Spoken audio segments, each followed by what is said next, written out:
Сегодня в Москве состоялось прощание с Алексеем Навальным. Властные органы самозабвенно пытались вредить всем, и родным Алексея, максимально затруднив организацию похорон, и просто людям, пришедшим проститься. Их сначала запугивали, а потом во время обряда погребения все устроили так, чтобы они не могли взглянуть на Навального в последний раз. И все равно людей, которые не испугались, которые, минуя все сложности и мерзости, пошли на этот траурный митинг, оказалось очень много. Было море людей, уходящее за горизонт. Бесконечная очередь от храма до кладбища. Все то, чего так боялись, так старались избежать власти, случилось. Нормальную Россию, которая наконец-то смогла себя проявить, в прямом эфире увидел весь мир. В прямом эфире на весь мир бесконечная толпа скандировала «нет войне» в авторитарном режиме на 3-м году войны.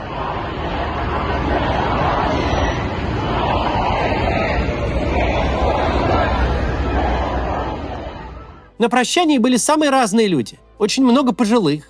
Чиновники, сами поверив в собственные байки, в первую очередь бросились стращать школьников и студентов. Но, как всегда, оказалось, что их представление о России, мол, все, кто их ненавидит, либо уехали, либо сели, а остались только буйные школьники и студенты, все это лишь плод ограниченного чиновничьего воображения. Уже сейчас понятно, что похороны Алексея – крупнейшая публичная акция как минимум с начала войны.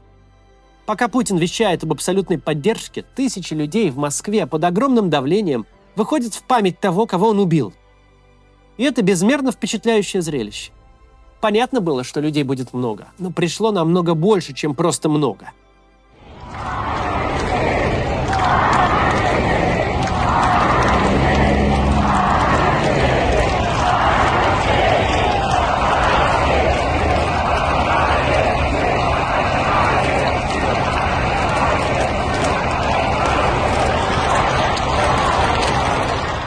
Мы находимся в ужасной ситуации, когда множество людей, включая жену, детей и близких соратников Алексея Навального, не могут лично проводить его в последний путь.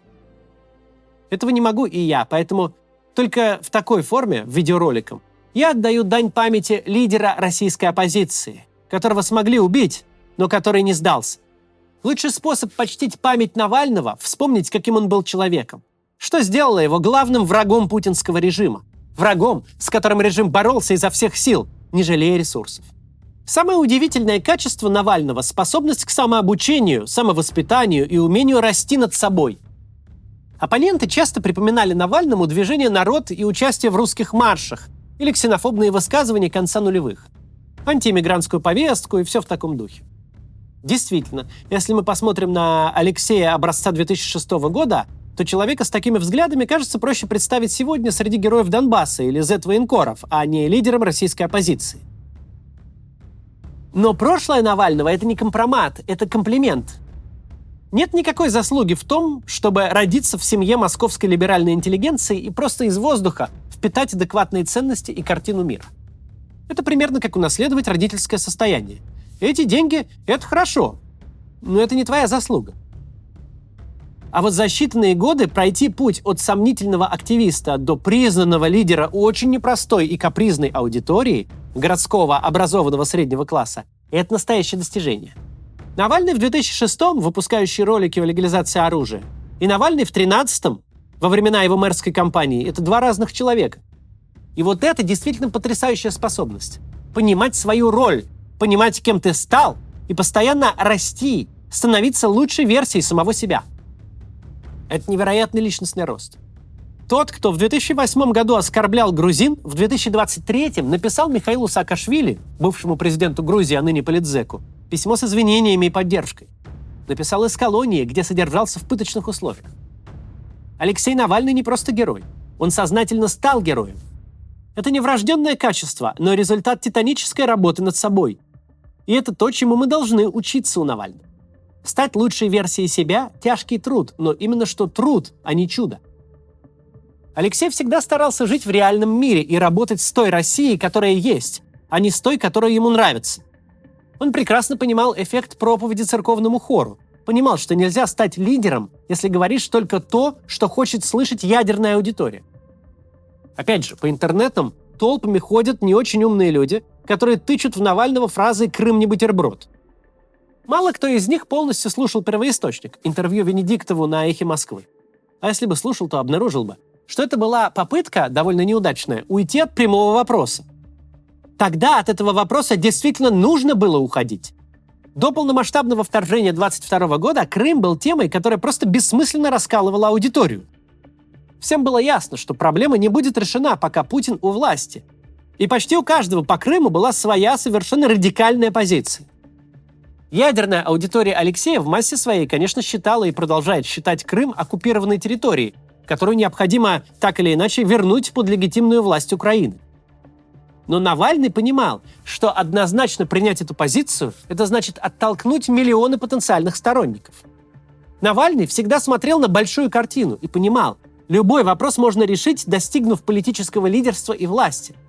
Но если размениваться на холиварные темы, навязанные режимом, и отталкивать таким образом возможных сторонников, ни лидерства, ни власти не достигнешь. Можно убедить тех, кто кричит «Крым наш», что полуострову нужно вернуть какое-то легитимное положение и, может быть, и вернуть под власть Украины. Но никого и ни в чем нельзя убедить, если объявляешь оппонентов быдлом и мусором и отказываешься с ними разговаривать. Нам придется жить в стране, где как минимум 1 миллион граждан так или иначе побывали на войне. Как минимум 100 тысяч семей потеряли на этой войне своих близких. Десятки миллионов людей инфицированы ядовитой пропагандой. Когда закончится Путин, эти люди на Луну не улетят. Нам придется с ними разговаривать, убеждать их, а не отталкивать и огульно называть преступниками. Любая авторитарная система держится на расколе. И это еще одна причина, почему Навальный был для нее врагом. Потому что работал он только против режима. Не против тех, кто пострадал от пропаганды, не против тех, кто вынужден от безысходности работать на государство, а лично против Путина. Алексей сознательно избегал тем, способных раскалывать и отталкивать. Он искал то, вокруг чего можно объединить всех, от профессора высшей школы экономики до почтальона из Саратова. Потому что четко знал, этот режим вредит и тому, и другому. Лишает их гражданских прав, делает их жизнь небезопасной, крадет их будущее. Вот что важно, а это важнее любых локальных противоречий. Навальный всегда действовал легальными методами. Даже удивительно, насколько человек, которому режим изо всех сил создавал репутацию радикала, террориста и экстремиста, всегда стремился к участию именно что в легальных процедурах. Целью Навального всегда было подчинить государство, а не доломать его. Навальный успешно собирал подписи на государственной платформе, участвовал в выборах и добивался допуска на выборы. Несколько раз, соблюдая самые иезуитские требования, пытался зарегистрировать собственную партию. Все его проекты были зарегистрированы в Минюсте и сдавали отчетность как некоммерческие организации. Мы все привыкли к штампу «несистемная оппозиция», но это же совершенно безумная концепция. Несистемная оппозиция – это Евгений Пригожин, который совершил политическое действие несистемным образом, отправил головорезов на танках в Москву. Навальный же всегда был самый системный из всех системных оппозиций. Он всегда действовал инструментами самой системы.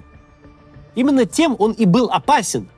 Нет ничего проще, чем бороться с радикалами, с теми, кто машет оружием и творит насилие. Такие люди пугают других людей и развязывают государству руки тем самым. С теми, кто призывает на выборы, бороться куда сложнее, а реальный ущерб режиму от них гораздо серьезнее. Это лишь кажется, что вооруженная толпа – более удачная организация для смены власти, чем партия или сеть штабов, где работают хипстеры с крашенными волосами и без автоматов. На самом же деле все ровно наоборот. Легальные структуры и законные методы объединяют вокруг себя многих людей и своими действиями меняют режим. Это знал Навальный, и это знали его враги. Навальный никогда не позволял превратить себя в жертву. Его жизнь шла на вечном приколе. Он подшучивал над теми, кто за ним следил, кто обыскивал его и мучил, издевался над ним в тюрьме 3 долгих года. Остроумные насмешки над ужасными условиями своей жизни – это не только черта характера, безусловно, сильного человека. Это еще и долг Навального как политика, которым он не переставал быть, даже сидя в ШИЗО. Жертвам, которые бесконечно жалуются на жизнь, все, конечно, сочувствуют, но за ними никто не идет. Власть, заставившая своего врага плакать и жаловаться, выглядит как успешный злодей, которого все должны бояться. Вспомните, как Навальный звонил своим отравителям. Казалось бы, ведется расследование о том, как сотрудники спецслужб пытались садистским способом убить оппозиционного политика. Но Навальный превратил этот политический триллер в буфонаду. Отравители из ФСБ выглядят не зловещими служителями сатаны, а недоумками на бюджетной зарплате. Фильм «Навальный», заслуженно получивший «Оскар», кажется даже немного неправильным по настроению. Кажется, что эту ситуацию, в базе своей совершенно чудовищную, нужно было ставить в формате ситкома, чтобы зрители хохотали до хрипоты над офицером ФСБ, втихаря стирающим чужие трусы. И это все не просто так делалось. Не просто так мы не можем вспомнить Алексея и не улыбнуться. Все потому, что он знал, если объявить, что ты борешься с абсолютным злом, борьба обречена еще до ее начала. Сатана по определению непобедим, а люди не станут участвовать в обреченных затеях. С абсолютным злом остается только смириться, претерпеться к нему. Нет смысла рисковать и гарантированно становиться жертвой абсолютного зла.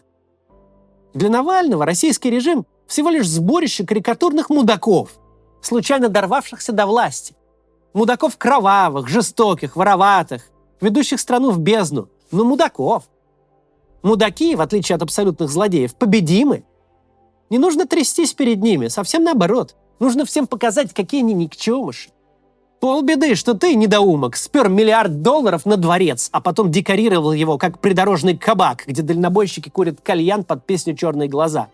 Ты, ко всему прочему, эту халабуду даже построить нормально не смог. И весь твой этот цыганский шик пожрала плесень. Не так важна сама по себе усадьба экс-президента площадью в квадратный километр. А вот то, сколько времени премьер Медведев посвятил выбору кроссовок, как он в ручном режиме прислугу и вино для своего домика в горах выбирал, показывает, до какой степени эти вопросы для него важны. И оттеняет образ того, кто сегодня расхаживает в сталинском френче и грозит всем ядерной войной. Может быть, нас и пугал бы этот алкаш, грезящий возрождением ГУЛАГа, но Навальный превратил его в такую карикатуру, что скорее хочется накрыть его одеялком и дать проспаться болезненному, а не убегать в ужасе. Именно поэтому за Навальным шли люди. Он не транслировал страх, не помогал власти его продавать. Вся власть Путина держится на том, что одного публично побили, а 100 тысяч испугались. А Навальный не боялся, и это было заразительно. Алексея Навального с нами больше нет. Лучший способ почтить его память – не просто помнить имя, а держать в голове, кем он был, что делало его уникальным. Почему в самое мрачное и страшное время в истории новой России на прощание с ним пришли тысячи людей, которые решили не бояться? Навальный на своем примере показал нам, кем нужно быть, чтобы не самому бороться с властью, но чтобы власть с тобой боролась. Чтобы все эти придурки кряхтели и потели. Именно таким, сильным, веселым и бесстрашным мы его и запомним.